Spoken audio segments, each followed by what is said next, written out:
Good morning. I hope you're doing well and welcome to today's edition of 600 Seconds of Trading.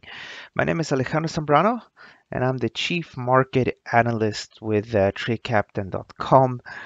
Before setting up TradeCaptain.com for Amana Capital, I used to work for Daily FX and FXCM. In fact, I worked for FXCM from 2009, no, sorry, 2008, no, sorry, 2009 all the way until 2016. And what we're going to do right now is we're going to take a look at markets such as the euro, Bitcoin, crude oil, gold, and we're going to do it here in the live trading room. Now, before we start, as always, I need to stress that trading financial markets is unfortunately risky. And if you go to the home page at the very bottom, you're going to see that there's a link to the risk disclosure statement. It's really important that you read that, especially if you're new to trading.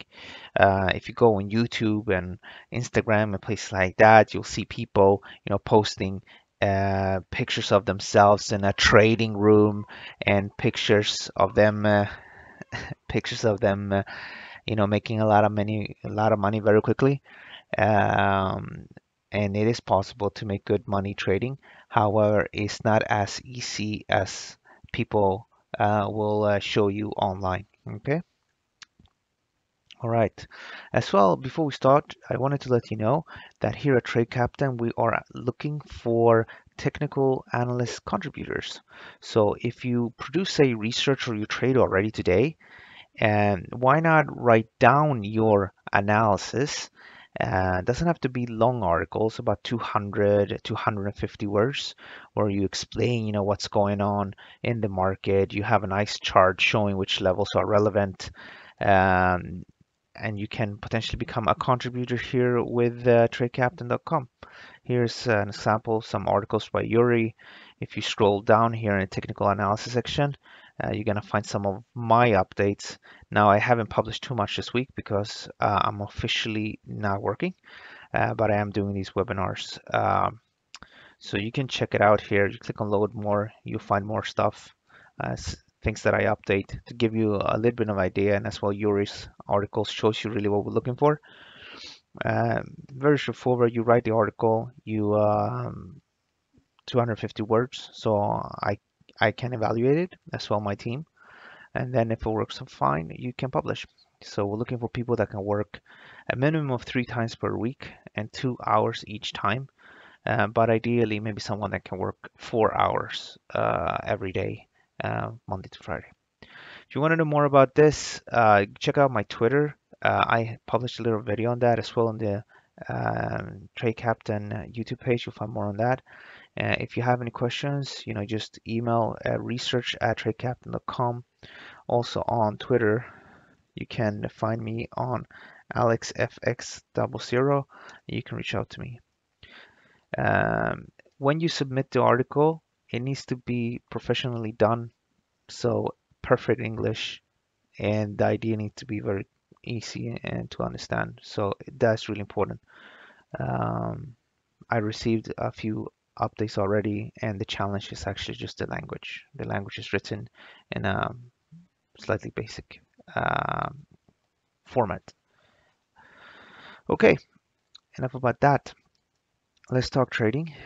This is the euro. So the euro bounced up higher. Why? Well, the market anticipated ahead of yesterday's rate hike. The market priced in a rate hike. That was the done deal. So raising interest rates was not going to cause the dollar to gain more. Okay. Now, the other thing is that the market was anticipating about 3.5 rate hikes for this year.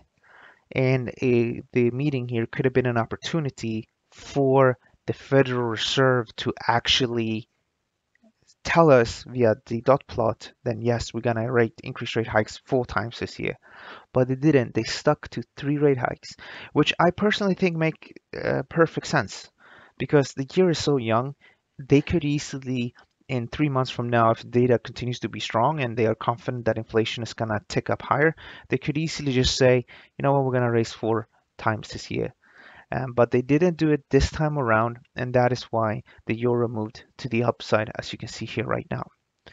Now, I am not a big fan of trading the euro because it's trading sideways, so it's a bit complicated. But overall, the trend is bullish above the 121.54 level, which is the level down here created on March 1st. And if it goes down to 122.50, then I think traders could potentially look to buy again from these levels with stop losses just below, targeting maybe these highs as well. If we take out 124.12, this market might go up a little bit higher, but don't get too excited. It could be like a false move. You see here we moved down 2 times and the market did not really move up higher. So could the same thing happen here? We just move up a little bit and then go back to the middle. So don't get too excited if we break this level unless it's because of some, say, good data or something happens. Maybe Donald Trump says something or trade war, something like that. Okay. So overall bullish, and it's possible to buy 22.49 with stops below this level. But again, probably not the best thing to do right now. Here's Bitcoin. Bitcoin rose nicely from its lows down here. The market is up with a nice 22%. Now structurally, we took out this high here when we moved up, and I have a feeling that maybe we bottomed out. Maybe we did. But I think it would be natural, at least for the market, move back down and then maybe up and then maybe continue to go lower. So for now, I haven't changed my level. The trend defining level is 94 to 97, and as long as we're below this level, I still assume we can go down to the low, if not lower. If we take out this level, probably going to go up a bit and then probably down. And then at that point, when we take out this level, I'm going to start to look for opportunities to get involved. But right now, if you look at this market, it is a bearish market, and a move up higher here, 25%, maybe even a strong move of about 100% doesn't actually mean anything. 38% move here, 38%. What is this then? This will be 40% move, and today we're just up with about 25. So as you can see, that from this low up with 25%, and it's not like something major in relation to the big picture here. So that's why I'm still bearish. Well, not because of that, but because we're still below this high. Here's the price of crude oil. We talked about a break to the upside. These levels here could take you higher. The market moved on. I mean, we moved on without stopping. It's very typical crude oil. But sometimes as well, it just kind of tumbles strongly to the downside. So just because we took out a level doesn't necessarily mean that things are going to change in a major way. So I didn't get involved in the break here. I'm trading other stuff right now. But what I can say about crude oil specifically, that obviously took out the line, took out some of the levels. We moved up quite strongly. If people that bought down here, they have a gain or paper profit of about 8.27%, something like that. So this is quite a nice gain, and we gained quite a bit here without any sort of pullback. And I'm looking for that pullback. I'm not sure exactly how much lower we're gonna trade, but I'm gonna look at this level here. This level is 61.34 level. I'm gonna be bullish above this level, and I think if we move back down to something like 63.81, and worst case, 63.12 or something like that, I think traders gonna be quite keen on going long here. Why? Because it's a bullish market, and in a bullish market, we want to be a buyer. Obviously, we want to buy at a good level because if we buy down here, you're gonna be looking to risk what is it? 3.76%. If we go to the high, you can make maybe 4. Take out the high, and we make even more. So I'm bullish above this level, but I want to be bullish on a pullback. Okay. Gold.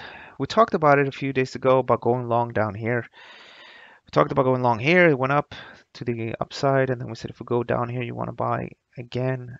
So it looks like it's the euro to some extent. And this market moved to the upside. If you're scalping, this is a good little spot to book profits. Of course, it can head a little bit higher. The actual resistance level is 1341, but if you bought down here, maybe see if it can go up a little bit higher over the next few hours. If not, I would just book profits up here.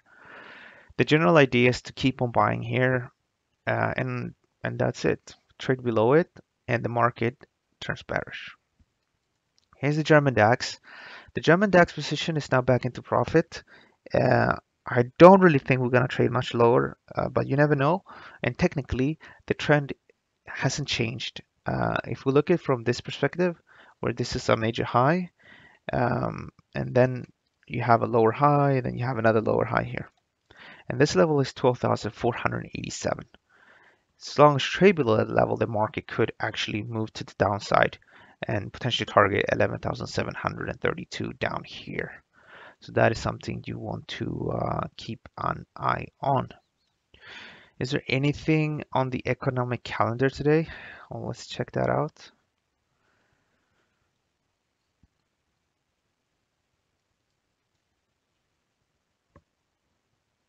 Retail sales from the UK 18 minutes from now. Bank of England rate decision meeting. Inflation moderated slightly. We saw that yesterday, but inflation overall is still quite high. Now, monetary policy is important, but it's not really what is driving the pound. I would argue that what is driving the pound is the fact that we're seeing progress in Brexit, um, and we got that transitional deal. That is what is driving the market. And personally, I think things can just improve. I don't think they're going to get worse from current situation.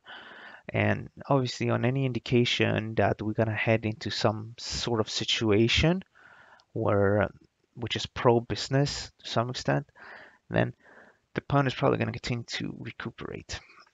So I am not really too worried about this. Uh, as for the market doesn't expect any major changes. Volatility, yes, of course, you'll have that. But are they gonna flip and say, well, inflation has moderated. Now it's time to not do anything about it or not, increase interest rates or whatever? Then I don't think that's gonna be the case here. And jobless claims will be later in the day. That's always interesting. These are the PMIs. This is the market PMI composite. It's a combination of the services and manufacturing PMI. You can see here how um, the actual numbers, the composite is at 55.8, which is an indication that we have solid and strong growth in the US. Comparable, not necessarily comparable, but the index here is the same levels as August 2017 and similar levels to the beginning of 2017 here. So February, that is. So good economic growth in the US. As long as we remain at these levels, the Fed is going to be potentially interested to increase rate hikes. But what they're looking for is inflation numbers, higher inflation numbers. Until we see that, I think they're just going to stick to just 2 more rate hikes this year. Okay, final little note. We have a special webinar coming up. It's called The Top Trade Ideas for April 2018. So this is going to take place on March 30th of March. So that will be next week on Friday. Let me actually double check. I think we did a mistake with this one. I do think it's a bank holiday in the UK. If it is, we will need to move that around, of course. Yes, so it's a Good Friday actually. So we're probably gonna move this. I just noticed this. Probably move this maybe to the first week of April. Um, Obviously, we won't do it on Easter Monday. Maybe we'll do it on April 4th or April 5th or something like that. Um, what it is that I'm gonna take a look at the markets and I'm gonna share with you what setups I am personally looking to potentially trade. It's gonna be slightly more long term, or I'll look at situations and ideas where I think that the market could potentially gain maybe 4 or 5%, depending obviously if it's forex. If it's something else, it would be different, of course. But it's gonna be a webinar where I show you guys it's maybe 2, 3 ideas which I think are well focusing on. So 2, 3 good setups. And as well, I'm gonna talk to you about why I bought the S&P 500 a few weeks ago when everybody was selling. The reason for that is I made some good returns on those positions. I'm also gonna explain my thought process when I bought the Euro Swedish kroner, which I generate some good gains on as well. And I'm also going to talk about I invested in a coin called DGD coin, which was gaining nicely, even though most crypto mark coins were moving to the downside in the beginning of the year. So those three setups, those three ideas are literally what has contributed to my returns this year. So it's a good opportunity. Some of you guys know I do things with Londinium effects where I charge like £97 a month for this kind of stuff. But this time around, we're gonna do free for all. We'll talk two, three ideas, explain a little bit what's going on as well, and why I bought certain things, and hopefully you can learn so you can try to replicate that and also make some money potentially on the back of the setups. Of course, with the potential to make money, there's always a risk to lose money. So you understand that. So this we're gonna change because of the date. Um, but you can sign up today. Very straightforward. Just go here, education webinars, and you'll find there's just one webinar in the system now. Anyway, so you just need to register here, and you'll sign up. It's going to be on GoToMeeting. Make sure that you join. A lot of people sign up, but then they never show up, and then they ask me to send a video, which is tiring because I need to do it many times. So sign up, and when you do sign up and everything is fine, it's easier for me to send out any videos and things like that. Okay, guys, that's it for today. So again, let's take a look at the market and see what happens. Remember, we are looking for contributors. So if you've been trading for maybe 2, 3 years, you know your technicals, you're doing your technical analysis every morning. Well, it doesn't take too much time to write things down. For most people, it takes about half an hour, 20 minutes to write something down, 250 words or so. And if you're doing the research already, well, why not get paid for it as well? You trade it if you want to, and then of course you can make money on the analysis as well. So it's very, very straightforward. If you're interested in that, reach out to me via AlexFXOO. But you're also welcome to, if you're interested as well, you can research via research at tradecaptain.com. If you are interested to apply, I need a sample. Write it in the best English you can to make sure that, it's good. Okay, guys, have a good day, and I'll see you guys tomorrow for another update of the markets at 9 a.m. London time here at tradecaptain.com and on Periscope. Have a good day. Thank you.